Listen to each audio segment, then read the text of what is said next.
চলুন আজকে আপনাদেরকে দেখাই মন প্রাণ ঠান্ডা করার মতন একটি ড্রিঙ্কস। এই গরমে এই ড্রিঙ্কসটা কিন্তু পেলে একদম মন প্রাণ জুড়িয়ে যাবে।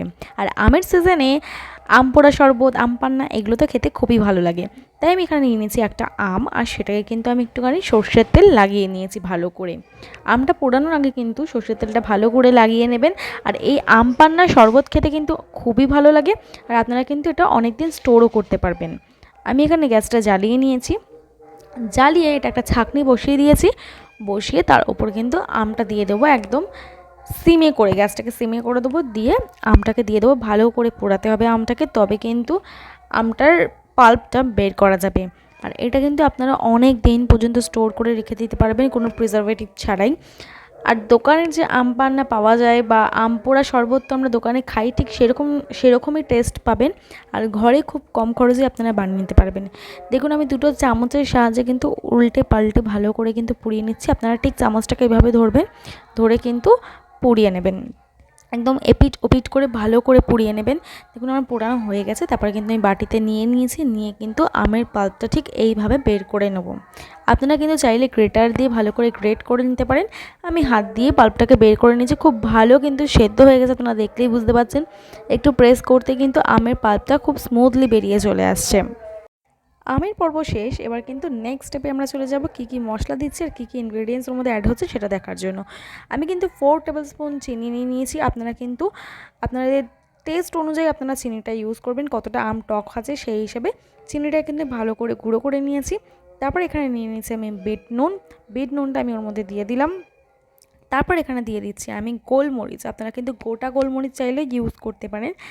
আমি হাফ টিস্পুন মতন গোলমরিচ দিয়েছি। তারপর একটু চাট মশলা দিয়ে দিয়েছি টেস্টের জন্য। আপনারা কিন্তু আমচুর পাউডার থাকলে সেটাও আপনারা দিতে পারেন। তারপর এখানে দিয়ে দিচ্ছি আমের পাল্পটা, ভালো করে দিয়ে মিক্সার গ্রাইন্ডারে দিয়ে আমি ঘুরিয়ে নেব। দেখুন কত সুন্দর রেডি হয়ে গেছে।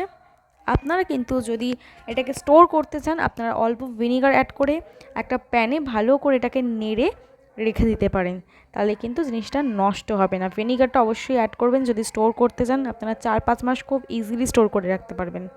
এবার চলুন ডেকোরেশনের পালা। আমি এখানে দিয়ে দিয়েছি একটু বিট নুন, তারপর এখানে দিয়ে দিয়েছি চাট মশলা আর অল্প একটি লঙ্কার গুঁড়ো দিয়ে ভালো করে এটা মিক্স করে নেব। নিয়ে কিন্তু এবার আমি ডেকোরেশন করতে হবে। তার মধ্যে আমরা ওখানে দিয়ে দিলাম যে পেস্টটা করা ছিল, তার মধ্যে অল্প একটু লেবুর রস অ্যাড করলাম। এবার আমি পেস্টটা কিন্তু একটা বাটিতে ঢেলে নিচ্ছি। এবার মেন শরবতটা তৈরি করতে হবে। আপনারা যদি স্টোর করার জন্য ভিনিগার ইউজ করেন তাহলে বলবো লেবুর রসটা আপনারা স্কিপ করতে পারেন। আমি যেহেতু স্টোর করব না, আমি যেদিন বানিয়েছি সেদিনকেই খেয়ে ফেলবো, তাই আমি এখানে লেবুর রসটা অ্যাড করেছিলাম। এবার মিক্সারটা আমি ধুয়ে ভালো করে জলটা দিয়ে দিলাম, যা মশলাটা লেগেছিলো ওর মধ্যে। এবার কিন্তু ভালো করে এটাকে নেড়ে নিচ্ছি যাতে ভালো করে মিক্স হয়ে যায়। তারপরে কিন্তু আমি এখানে ঠান্ডা জল ইউজ করেছি।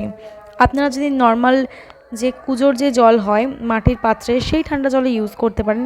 আমি এখানে ঠান্ডা জল ইউজ করেছিলাম। আমি এখানে টেস্টের জন্য কিন্তু আরেকটা হাফ লেবুর রস অ্যাড করে দিয়েছি এখানে। দেখো দেওয়ার পর কিন্তু এটাকে ভালো করে আমরা নেড়ে নেব। আমাদের মোটামুটি রেডি হয়ে গেছে। আপনারা চাইলে এখানে আইস কিউব ইউজ করতে পারেন। আমরা যেহেতু বেশি ঠান্ডা খাবো না তাই জন্য আইস কিউব ইউজ করিনি। আপনারা যদি বেশি ঠান্ডা পছন্দ করেন তাহলে অবশ্যই আগে এখানে আইস কিউবটা অ্যাড করবেন।